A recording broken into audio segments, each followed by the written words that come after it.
needful counsel about some gossips for your highness. How? Away with that audacious lady Antigonus! I charged that she should not come about me. I knew she would. I told her so, my lord. On your displeasure's peril, and on mine, she must not visit you. Canst not rule her.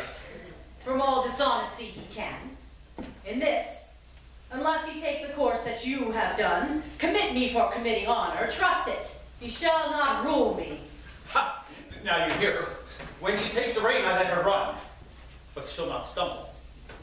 Good, my liege, I come, and I beseech you, hear me, who professes myself your most loyal servant, your physician, your most obedient counselor, yet that dare less appear so in comforting your evils than such as most seem yours. I say I come from your good queen. Good queen? Good queen, my lord! Good queen, I say, good queen! And would by combat make her good, so were I a man the worst about you. Force her hence. Let he that makes but trifles of his eyes first hand me. Of my own accord I'll off. But first I'll do my errand. The good queen, for she is good, hath brought you forth a daughter. Here it is. Commends it to your blessing. Out, a mankind witch, away with it, out of door! A most intelligent in bold. Not so. I am as ignorant in that as you are in so entitling me, and no less honest than you are mad, which is enough, I'll warrant, as this world goes, to pass for honest. Traitors! Will you not push her out? You, daughter, you are woman tired, unroosted by your Dane part with you. Take up the bastard! Take it up, I say! Give it to thy crone! Forever unvenerable be thy hands, if thou takest up the princess by that forced baseness which he has put upon it. He dreads his wife! So I would you did, then 'twere past all doubt you call your children yours. A nest of traitors! I am none by this good light. Nor I, nor any, but one that's here, and that's himself. For he, his sacred honor, his queens, his hopeful sons, his babes betrays to slander, whose sting is sharper than the swords, and will not, for as the case now stands, 'tis a curse he cannot be compelled to it. Once remove the root of his opinion, which is as rotten as ever oak and stone was sound. A coward, a boundless tongue that late had beat her husband, and now baits me. This bastard is none of mine. It is the issue of Polixenes. Away with it, and together with the damned, commit them to the fire! It is yours. So like you, 'tis the worse. Behold, my lords, though the print be little, the whole matter and copy of the father. Eye, nose, lip, the trick of his frown, his forehead, nay, the valley, pretty dimples on his chin and cheeks, his smiles, the very mold and frame of hand, nail, finger. And thou, good goddess nature, who hath made it so like to him that got it, if thou hast the ordering of the mind too, mongst all colors no yellow in it, lest she suspect as he does her children, not her husbands. Gross hag, and lose all thou art worthy to be hanged that will not stay her tongue. Hang all the husbands that cannot do that feat. You'll leave yourself hardly one subject. Once more, will you not push her out? A more unworthy and unnatural lord can do no more. I have thee burnt. I care not! It is an heretic that makes the fire, not she which burns in it. I'll not call you tyrant, but this most cruel usage of your queen, not able to produce more accusation than your own wicked fancy. Something savors of tyranny, and will ignoble make you, yea, scandalous to the world. Once more on your allegiance, out with her! Were I a tyrant, where were her life? She durst not call me so if she didn't know me one. I pray you do not push me. I'll be gone. Look to your babe, my lord. 'Tis yours. Jove send her a better guiding spirit.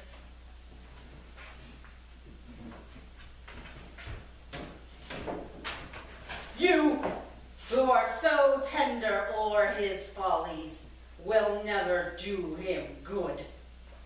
Not one of you. So farewell. We are gone.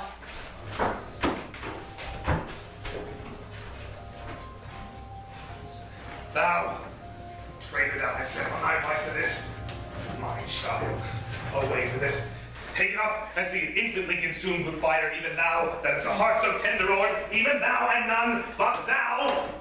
Within this hour bring me word 'tis done, and by good testimony, or I'll seize thy life, and with that thou else call'st none. If thou wilt refuse, and encounter with my wrath, and say so, the bastard brain to these my proper hand shall I dash out. Go, bring it to the fire, but thou setst on my wife. Did not serve it. These lords, my noble fellows, if they please, can clear me on it. We can, your royally, she is not guilty of her coming hither. You're liars, all. Beseech your highness, give us better credit. We have always truly served you, and on our knees we beg as recompense for our dear service, past and to come, that you do change this purpose, which being so horrible, so bloody, must lead on some foul issue. You must change this purpose.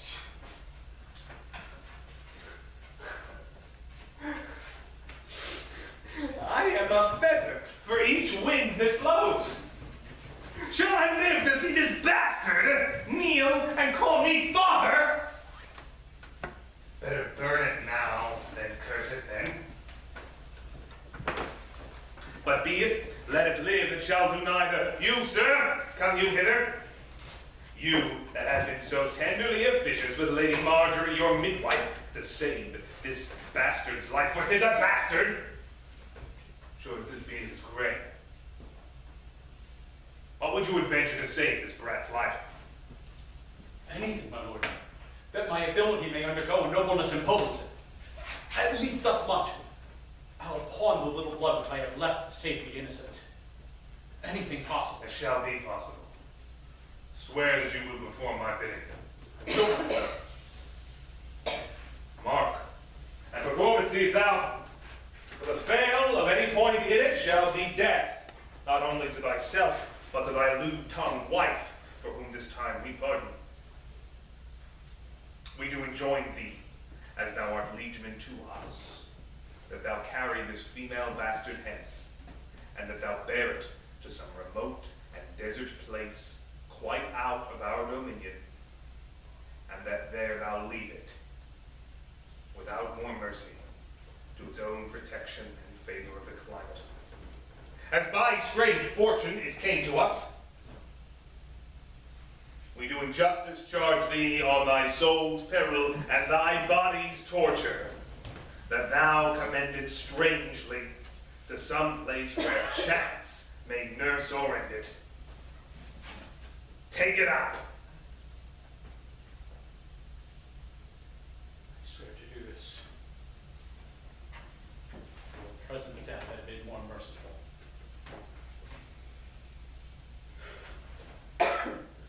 Come on, poor babe. Some powerful spirit instruct the kites and ravens to be thy nurses. Wolves and bears, they say, casting their savageness aside, have done like offices of pity. Sir, be prosperous in more than this deed doth require, and blessing against thy cruelty laid on thy side. Poor thing, condemned to loss. No! I'll not rear another's issue.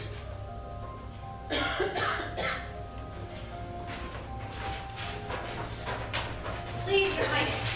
Posts from those you sent to the oracle at Delphi are come. So, please you, sir, their speed hath been beyond account. 23 days I have been absent. 'Tis good speed, foretells Apollo shall suddenly have the truth of this appear.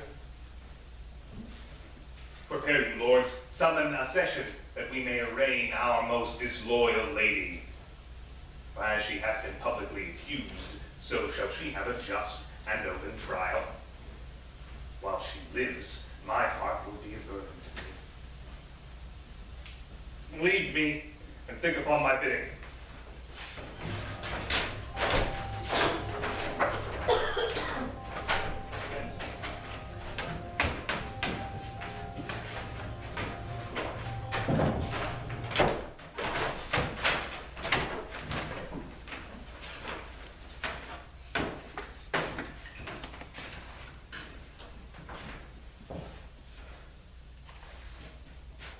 This session, to our great grief, we pronounce, even pushes against our heart.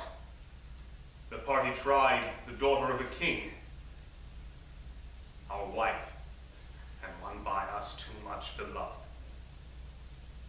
Let us be cleared of being tyrannous, as we so openly proceed in injustice, which shall have due course, even to the guilt or the purgation.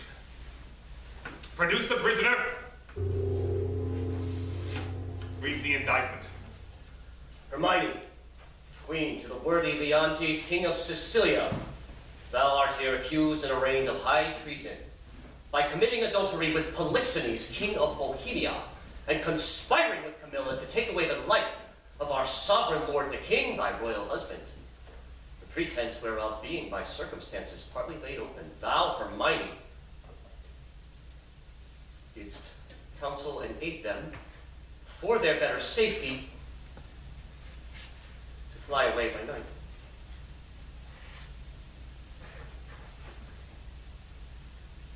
Since what I am to say must be but that which contradicts my accusation, and the testimony on my part no other but what comes from myself, it shall scarce boot me to say not guilty. Mine integrity being counted falsehood shall, as I express it, be so received. But thus, if powers divine behold our human actions as they do, I doubt not then that innocence shall make false accusation blush and tyranny tremble at patience.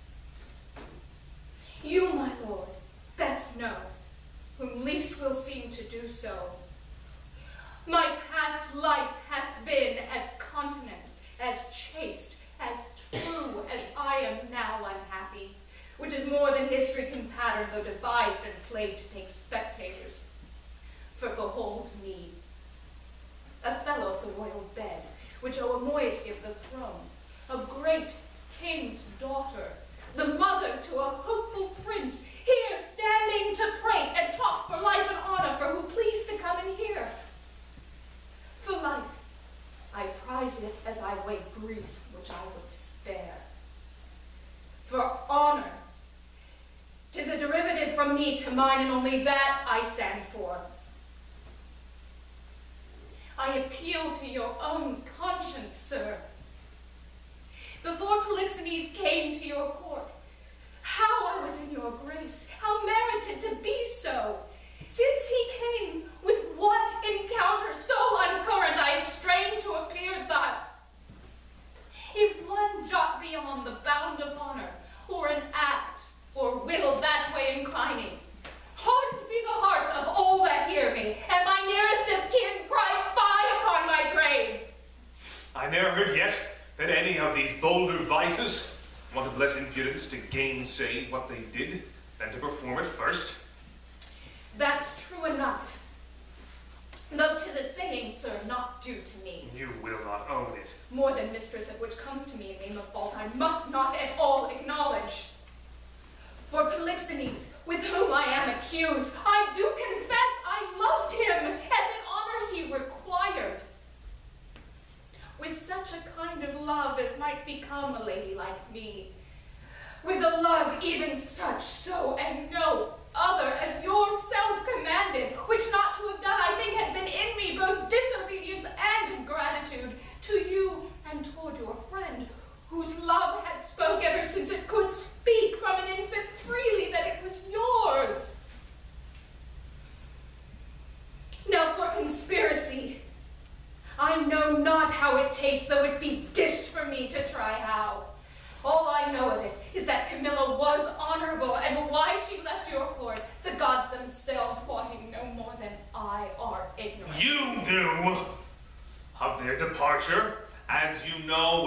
undertake to do in their absence. You speak a language that I understand not. My life stands in the level of your dreams, which I'll lay down. Your actions are my dreams! You had a bastard by Polixenes, and I but dreamed it. As you were past all shame, those of your fact are so past all truth, which to deny concerns more than it avails. Even as thy bastard hath been cast out, like to itself, no father owning it, which indeed is more criminal in thee than it. So too shall you feel our justice, in whose easiest passage look for no less than death. Sir, spare your threats. The bug which you would fright me with I seek. To me can life be no commodity. The crown and comfort of my life your favor I do get lost, for I do feel it gone, but know not how it went. My second joy and first fruits of my body, from his presence I am barred like one infectious. My third comfort, starved most unluckily, is from my breast, the innocent milk in its most innocent mouth, hailed out to murder. Myself on every post proclaimed a strumpet, with the modest hatred the child-bed privilege denied, which longs to women of all fashion. Lastly, hurried here to this place in the open air before I have got strength of limit. Now, my liege, tell me what blessings I have here alive that I should fear to die. Therefore proceed, but yet hear this, mistake me not. No life I prize it, not a straw, but for mine honor which I would free. If I shall be condemned upon surmises, all proof sleeping else but what your jealousies awake, I tell you 'tis rigor and not law. Your honors all, I do refer me to the oracle. Apollo be my judge. This your request is altogether just. Bring forth and in Apollo's name the oracle. The Emperor of Russia was my father. Oh, that he were alive and here beholding his daughter's trial. That he did but see the flatness of my misery, yet with eyes of pity, not revenge. Break up the seals and read.